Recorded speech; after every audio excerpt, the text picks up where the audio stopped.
Petrol bunk tank ನಿರ್ಮಾಣಕ್ಕೆ ಅಗೆದ ಹೊಂಡದಲ್ಲಿ ಜೀರ್ಣಾವಸ್ಥೆಯಲ್ಲಿ ಪುರುಷನ ಶವ ಪತ್ತೆ.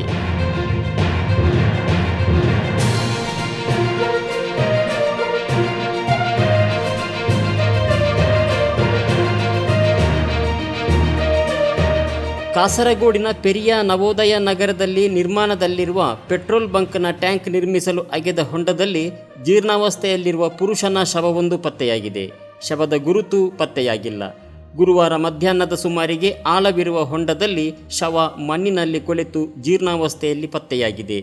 ಪೆಟ್ರೋಲ್ ಬಂಕ್ ಪರಿಸರದಲ್ಲಿ ದುರ್ಗಂಧ ಬೀರಿದ ಹಿನ್ನೆಲೆಯಲ್ಲಿ ಪರಿಸರದ ಮನೆಯವರು ಆಗಮಿಸಿ ನಡೆಸಿದ ಶೋಧದಲ್ಲಿ ಶವ ಪತ್ತೆಯಾಗಿದೆ. ಕಳೆದ 3 ದಿನ ಹಳೆಯದಾಗಿರಬಹುದಾಗಿ ಶಂಕಿಸಲಾಗಿದೆ. ಮಾಹಿತಿ ಅರಿತು ಊರವರು ಹಾಗೂ ಬೇಕಲ ಪೊಲೀಸರು ಸ್ಥಳಕ್ಕೆ ಆಗಮಿಸಿದ್ದಾರೆ.